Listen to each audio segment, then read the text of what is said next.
Bonjour et bienvenue dans l'hebdo de la performance. Si votre annonce est vue mais peu cliquée, si vous n'arrivez pas à vous distinguer de vos concurrents, le problème n'est sûrement pas votre logement, ni la saison, ni le marché, mais le souci vient sûrement de votre vitrine. Et c'est ce qu'on va voir aujourd'hui dans cet épisode. Quand on pense optimisation en location courte durée, beaucoup pensent directement à la stratégie tarifaire, ou aux avis voyageurs, ou à autre chose. Mais en fait, le voyageur, lui, en premier lieu, il ne voit pas ça. Il voit une chose très simple, une vitrine, une photo, un titre, une note et un prix. Et à ce moment-là, il compare avec les annonces autour. Et le but du jeu pour nous, ça va être de surtout ne pas se faire éliminer. Quand on analyse des annonces, une phrase revient souvent. Je suis bien situé, j'ai mis tout ce qu'il fallait dans mon logement, et pourtant, en ce moment, c'est compliqué. Et souvent, on a tendance à penser que le problème vient de la concurrence, de la conjoncture, des règles. Et quand on regarde les chiffres, la vérité saute aux yeux. On voit une belle offre qui a tout ce qu'il faut dans le logement, des tarifs cohérents, mais elle est peu cliquée. Et parfois, on voit des concurrents moins qualitatifs qui ont des meilleures performances. Pour quelle raison ? C'est tout simple, parce que la bataille commence avant que le voyageur clique sur votre annonce. Sur Airbnb et Booking, la décision de cliquer sur votre annonce se fait en 3 secondes. Ce n'est pas réfléchi, ce n'est pas logique, c'est instinctif et émotionnel. Vous le voyez vous-même quand vous faites votre recherche. Il y a énormément de concurrence. Il y a beaucoup de gens qui proposent plus ou moins la même offre d'hébergement. Donc le voyageur scrolle et en fait, il ne va pas choisir, mais il va comparer. Et c'est pour ça que votre vitrine doit être comprise en un coup d'œil. Imaginez-vous dans une rue commerçante avec 10 boutiques qui proposent la même chose.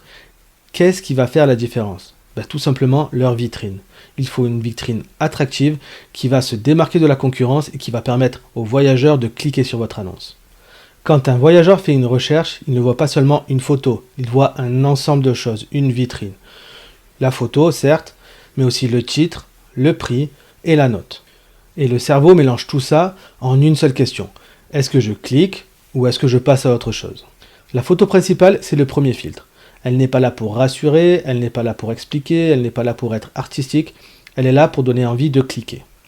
Et souvent, ce qu'on voit dans les annonces, c'est des photos principales jolies mais inutiles. Un coin de salon sans contexte, un objet de décoration, mais en fait, ce n'est pas ça qui va faire cliquer. En second, le voyageur va regarder le titre. Si la photo donne envie, le titre doit confirmer la promesse. Le titre n'est pas là pour être original, il est là pour être clair. Et surtout, il doit répondre à 3 questions. Pour qui ? Pourquoi ? Et pourquoi ce logement plutôt qu'un autre ?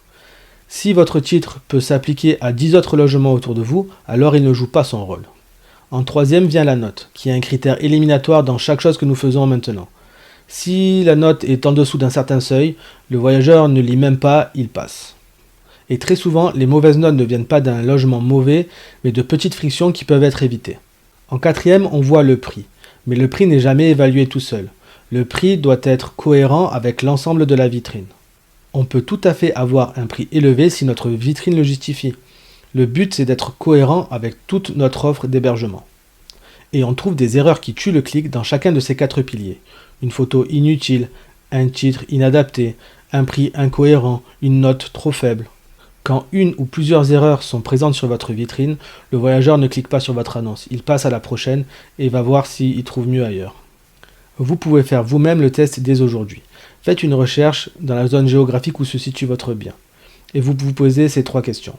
Quelle annonce comprend-on le plus vite ? Quelle annonce donne envie sans réfléchir ? Et quelle annonce paraît la plus évidente ? Si votre annonce n'est pas évidente, alors elle est invisible. Si vous êtes dans cette situation où vous apparaissez en première page mais vous n'êtes pas cliqué, alors vous pouvez essayer de changer un de ces piliers et de voir si les chiffres remontent. Le but n'est pas de tout changer en même temps. Essayez par exemple de modifier la photo principale, ensuite essayez de modifier le titre, ensuite regardez si votre prix est cohérent, et regardez aussi si votre note n'est pas trop basse et si elle ne fait pas fuir le voyageur. Par exemple, pour la photo numéro 1, essayez de prendre votre pièce principale en grand angle avec une bonne luminosité. Comme ça, le voyageur peut directement se projeter dedans, il va avoir tendance à cliquer pour en voir plus. Et c'est exactement ce qu'on fait nous chez N1 d'Évasion quand on s'occupe des annonces d'un propriétaire. On va d'abord regarder la vitrine, voir qu'est-ce qui va, qu'est-ce qui ne va pas, pourquoi ça coince. On va aussi analyser les chiffres et ensuite on va faire un plan détaillé, un plan stratégique pour améliorer le taux de clic. Une chose est sûre, si votre vitrine n'est pas optimisée pour le clic, alors tout le travail fait derrière est inutile. Dans le prochain épisode, on ira un peu plus loin, c'est-à-dire qu'on va voir pourquoi certaines annonces sont cliquées mais peu réservées. Et ça, c'est un problème pour beaucoup d'entre vous. Si vous voulez qu'on vous dise si votre vitrine vous fait perdre des réservations, je vous invite à cliquer sur le lien dans la description. Ça vous amènera vers un formulaire pour nous indiquer les détails de votre annonce. Et sinon, je vous dis à très bientôt pour un nouvel épisode de l'Hebdo de la Performance.